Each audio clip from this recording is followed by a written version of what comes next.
চার ভাই মিলে বিয়ে করেছে একজন সুন্দরী মেয়েকে। মেয়েটি চারজনকেই খুব সুখে রাখতো। আর যখন পঞ্চম ভাই শহর থেকে ফিরে আসে তখন সবাই তাকে মেয়েটিকে বিয়ে করতে বলে, কিন্তু কোনো মতে সে রাজি হচ্ছিল না, কারণ তার চার ভাই অলরেডি মেয়েটিকে বিয়ে করেছে। সেই জন্য সে না করে। মেয়েটি এটা শুনে তিলবেগুনে জ্বলে যায়। মেয়েটি পঞ্চম ভাইকে পটানোর জন্য যা যা করে এটা শুনে আপনারা একদম হতবাক হয়ে যাবেন। এটা কি শুধুই মেয়েটার চাহিদা, নাকি অন্য কোনো রহস্য লুকিয়ে আছে? এটা জানতে হলে অবশ্যই ভিডিওটি শেষ পর্যন্ত দেখবেন। মুভির প্রথমেই আমরা একটি লোককে দেখতে পাই। লোকটির নাম ইয়োগি। তিনি পাঁচ ভাইয়ের মধ্যে সবচেয়ে বড় ভাই। ইয়োগি বারান্দায় বসেছিল। হঠাৎ সে দেখতে পেল তার ছোট ভাই তার স্ত্রীর সঙ্গে রোমান্স করছে। তাই তার ধ্যান বারবার সেই ভেতরের রুমে রোমান্সের শব্দের দিকে যাচ্ছিল। এরপর ভেতরের রুমে আমরা বালি এবং ভূমি নামের একটি মেয়েকে দেখতে পাই। বালি হচ্ছে ইয়োগের ছোট ভাই, আর ভূমি হচ্ছে তাদের চার ভাইয়ের একমাত্র স্ত্রী। ভূমি এবং তার চার ভাইয়ের সংসারে একটি ছেলেও ছিল এবং তার নাম আইসু। এর পরের দিনই ভূমি একটি ক্ষেতের মধ্যে একটা জায়গায় মাটির মধ্যে শুয়ে পড়ে। শুয়ে কি যেন একটা ভাবতে থাকে। ঠিক সেই মুহূর্তে আমাদের একটি ফ্ল্যাশব্যাক দেখানো হয়। এখানে আমরা দেখি ভূমি ক্ষেতের মধ্যে দাঁড়িয়ে কান্না করছে এবং তার বাবা মাটিতে লুটিয়ে পড়ে আছে। সিন আবার বর্তমানে ফিরে আসে। ভূমি সেখান থেকে চলে আসার সময় একজনের সাথে দেখা হয়। প্রতিবেশী বলে, শুনলাম চার ভাইয়ের মধ্যে ভূমিকে নিয়ে নাকি আবার সমস্যা শুরু হয়েছে। ভূমি তখন কোনো উত্তর দেয় না। ভূমি বলে, আমার ভাগ্য অনেক ভালো যে আমি চার ভাইয়ের ভালোবাসা পাচ্ছি। এরপর শহর থেকে আরো একজন আসছে। এরপর চারজন নয়, আমি পাঁচজনের ভালোবাসা একসাথেই পাবো। এরপর আমরা দেখি যোগী এবং তার তিন ভাই মিলে বাড়িটাই অনেক সুন্দর করে সাজাচ্ছে। তার ছোট ভাই শহর থেকে আজ বাসায় ফিরছে। পণ্ডিত বলেছে আজকেই তার ছোট ভাইয়ের সাথে তাদের স্ত্রীকে বিবাহ করাতে হবে। ভূমিও বিয়ের জন্য প্রস্তুতি গ্রহণ করছিল। আর এদিকে আমরা দেখতে পাই তার পঞ্চম ভাই শহর থেকে ফিরেছে, যার নাম ঝিনু। এরপর ঝিনুর সাথে নান্দুর দেখা হয়। ঝিনু বলে, বাসার সবাই কেমন আছে আর বৌদি কেমন আছে? তখন নান্দু বলে, এইবার তো বৌদি বলা বাদ দাও, ওর সাথে তো এখন তোমার বিয়ে হবে। তখন ঝিনু বলে, না, আমি এই বিয়ে করতে পারবো না। ঠিক তখনই তাদের পেছনে দাঁড়িয়েছিল তার বড় ভাই ইয়োগী। সে এই কথাটি শুনতে পায়। ইয়োগী বলে, এটা আমাদের বংশের নিয়ম, তোমাকে বিবাহ করতেই হবে। এই জন্যই তো আমরা চার ভাই একজনকে বিয়ে করেছি। তখন ঝিনু বলে, না, আমি এই মেয়েকে বিয়ে করতে পারবো না। ঠিক তখন ভূমি পেছন থেকে বলে, আপনার ভাই যদি আমাকে বিয়ে করতে রাজি না হয় তাহলে থাক, বিবাহ করতে হবে না। তখন সবাই ওখান থেকে চলে যায় এবং ভূমির সাথে ঝিনুর কথা হয়। তখন ঝিনু ভূমিকে সরি বলে। যাওয়ার সময় ঝিনুর দিকে তাকিয়ে একটি রহস্যময়ী হাসি দেয়। এরপর যখন তারা খেতে যাচ্ছিল সবাই, তখন তার বড় ভাই ইয়োগী চিৎকার দিয়ে বলে, অমঙ্গল হয়েছে, অমঙ্গল হয়েছে। সবাই তো চলে যায় সেখানে, বলে কি হয়েছে? তখন ইয়োগী বলে, অমঙ্গল হয়েছে, জিনু বিয়ে করতে চায়নি, এজন্য আমাদের মূর্তিতে ফাটল ধরেছে, আমাদের উপর ভগবান রাগ করেছেন। তখন তারা সবাই ভাবে ঝিনু ভূমিকে বিয়ে না করার কারণেই এরকমটা হচ্ছে। এই জন্য সকলে তখন ঝিনুকে দোষ দিতে থাকে। তখন ঝিনু বলে, আমি কালকেই বাসা থেকে চলে যাব। এরপরের সিনে ঝিনু একটি নিরিবিলি জায়গায় গিয়ে বসে থাকে। ঠিক তখনই ভূমি তার কাছে আম নিয়ে আসে, বলে আম খাও। তখন ঝিনু আম খায় আর বলে, আমি শহরে একটি মেয়েকে ভালোবাসি, আমি ওকেই বিয়ে করতে চাই। ঝিনু আম খাওয়া শুরু করে। আম খাওয়ার পর ভূমি দেখতে পায় তার মুখে আম লেগে আছে। তখন ভূমি বলে, আপনারা পাঁচ ভাইয়ের এক ভাইও ঠিকঠাক ভাবে আম খেতে পারেন না। এই বলে ভূমি ঝিনুর কাছে এগিয়ে আসে এবং তার হাত দিয়ে আমটি পরিষ্কার করে দেয়। এরপর ভূমি ঝিনুর কাছে এসে তার ঠোঁটের আমটি হাত দিয়ে সরিয়ে নিজের মুখে নিয়ে নেয়। আর এটা দেখে ঝিনু তো অবাক হয়ে যায়। ঝিনু বলে, তো বৌদি, তোমার কি অদ্ভুত লাগে না? তুমি চারজনের সাথে কিভাবে থাকো? তখন ভূমি বলে, আমি তো গ্রামের মেয়ে, শহরের মেয়েদের মতো অত কিছু বুঝি না। দুবেলা ভাত পাই, এটাই অনেক। আর তোমার ভাইদের তো আমি অনেক ভালো রাখি, আমি এতে সন্তুষ্ট। ভূমির কথা শুনে তখন ঝিনু ভূমির দিকে তাকিয়ে থাকে। এতে মনে হয় ঝিনু বৌদির প্রতি একটু দুর্বল হয়ে পড়েছে। তখন ভূমি বলে, আমার কপালটাই খারাপ, শুধু আপনি আমাকে বিয়ে করবেন না। এটা বলে ভূমি উঠে যেতে থাকে।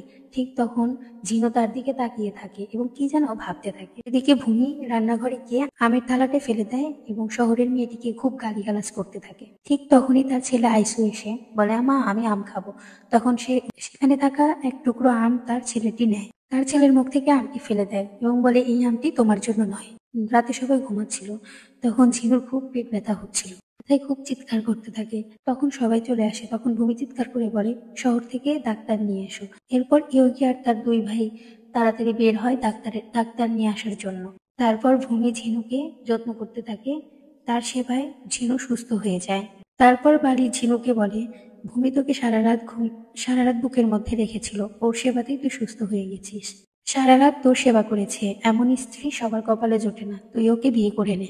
এরপরে ভূমি আবার সেই খেতে গিয়ে আকাশের দিকে তাকিয়ে অঝরে কাঁদতে থাকে আর বলে, বাবা তুমি কেন আমাকে এই পরিবেশে রেখে চলে গেলে? সেই মুহূর্তে আমরা আবার ফ্ল্যাশব্যাকে চলে যাই। তখন দেখতে পাই ভূমি তার বাবার সঙ্গে গ্রাম থেকে পালিয়ে যাচ্ছে। ভূমির বাবা ভূমিকে বলে খুব দ্রুত হাঁটার জন্য। ঠিক তখনই ভূমির পায়ে একটি কাঁচ লেগে যায়। তখন ভূমি জোরে চিৎকার করতে থাকে। ঠিক তখনই তার বাবা তার মুখটি চেপে ধরে এবং বলে, চিৎকার করিস না মা, আশেপাশেই তোর চাচা আছে, চল আমরা কিছুক্ষণের জন্য এই জঙ্গলে লুকিয়ে থাকি। এরপর সিন আবার বর্তমানে চলে আসে। ভূমি ঘরের মধ্যে ঢুকে দেখে ঝিনু শুয়ে আছে আর বালি তার পাশে দাঁড়িয়ে আছে। বালি ভূমিকে বলে, তুমি দাঁড়াও, আমি তোমার জন্য খাবার নিয়ে আসি। এরপর খাবার খেয়ে ভূমি বালির মুখে কিস করে দেয়। ঝিনু যে রুমে শুয়ে আছে সেই রুমে তারা রোমান্স করতে শুরু করে দেয়। এদিকে আমরা দেখতে পাই ঝিনু ঘুমায় নাই, সে লুকিয়ে লুকিয়ে সবকিছু এনজয় করছে। বালি এই বিষয়টা লক্ষ্য না করলেও ভূমি এই বিষয়টা ঠিকই লক্ষ্য করেছে, কিন্তু তারপরেও ভূমি থামেনি। ভূমির এটাই প্ল্যান ছিল যে ভূমি কতটা পারদর্শী এটাই ঝিনুকে বোঝাতে চেয়েছিল। এদিকে ওরা রোমান্স করছে আর ওইদিকে ঝিনু সবকিছুই দেখছে। পরের সিনে আমরা দেখতে পাই ভূমি আচার বানাচ্ছিল ঝিনুর জন্যে, কারণ ঝিনু যেহেতু শহরে চলে যাবে। এরপর ভূমি ঝিনুর সাথে দেখা করতে যায়, গিয়ে বলে, কি হয়েছে, তুমি আমার সঙ্গে কথা বলছো না কেন? আমি কি কোনো ভুল করেছি? ঝিনু বলে, ভাবি আমি আপনার থেকে যে সেবা পেয়েছি তা শহরের বড় বড় হোটেলে গিয়েও পাবো না। ভূমি বলে, তাই নাকি? কিন্তু আমি তো জানি শহরের হোটেলে থাকতে গেলে অনেক পয়সা লাগে, আর আমি তোমাকে যে সেবা করলাম তুমি আমাকে কি দিবে? ঝিনু বলে, কি চাও বলো। ভূমি বলে, আমি যেটা চাই সেটা কিন্তু তোমাকে দিতেই হবে। পরের সিনে আমরা দেখতে পাই ভূমি ঝিনুকে নিয়ে একটি বাগানে যায়। বাগান দেখে ঝিনু বলে, এটা তো চৌধুরীর বাগান। ভূমি বলে, এটা তোমার সবচাইতে পছন্দের জায়গা ছিল, শুনেছি তুমি ছোটবেলায় ঘর থেকে নাকি এখানেই বেশি সময় কাটিয়েছ। ঝিনু বলে, আমি এই জাম গাছের নিচে অনেক সময় কাটিয়েছি, এখান থেকে জাম কুড়িয়ে আমরা বন্ধুরা একে অপরকে ছোড়াছুড়ি করতাম। ঝিনু যখন এসব কথা বলছিল তখন ভূমি মাটি থেকে জাম কুড়িয়ে ঝিনুর দিকে ছুঁড়ে মারে, আর এটা দেখে ছোটবেলার কথা মনে পড়ে যায় ঝিনুর। ঝিনুও কিছু জাম কুড়িয়ে ভূমির দিকে মারতে থাকে। তারপর তারা খুব মজা করে, এক পর্যায়ে তারা খুব কাছাকাছি চলে আসে আর একটা সময় তারা রোমান্স করতে শুরু করে দেয়। আর ঠিক সেই সময় তারা শুনতে পায় কতগুলো লোক একটা লোককে ধাওয়া করতে করতে এদিকে আসছে। তারা সঙ্গে সঙ্গে গাছের পিছনে লুকিয়ে পড়ে। এরপর লোকগুলো সেই লোকটাকে ধরে মারতে থাকে। ভূমি তখন ঝিনুকে সেখান থেকে লুকিয়ে লুকিয়ে বের করতে থাকে। ঝিনু ভূমিকে জিজ্ঞাসা করে, ওরা কারা? ভূমি বলে, ওরা চৌধুরীর লোক, আর ওরা যাকে মারছে ওটা চৌধুরীর আপন ভাই। আসলে এখানে জমি নিয়ে সবসময় গন্ডগোল হয়ে থাকে, সামান্য কিছু জমির জন্য ভাই ভাইকে মেরে ফেলে। আর ঠিক সেই মুহূর্তে ঝিনুর ফোনটা বেজে ওঠে। যেহেতু তারা দুজন তাদেরকে খুন করতে দেখেছে তাই তারা তাদেরকে তাড়া করে। তাদেরকে মেরে ফেলার জন্য দৌড়াতে দৌড়াতে এক পর্যায়ে তারা ঝিনু ও ভূমিকে ধরে ফেলে। তাদেরকে খুব মারধর করতে থাকে। ভূমি একটা পর্যায়ে ঝিনুর বুকের উপর শুয়ে পড়ে আর সব মার নিজেই খেতে থাকে যাতে সে ঝিনুকে রক্ষা করতে পারে।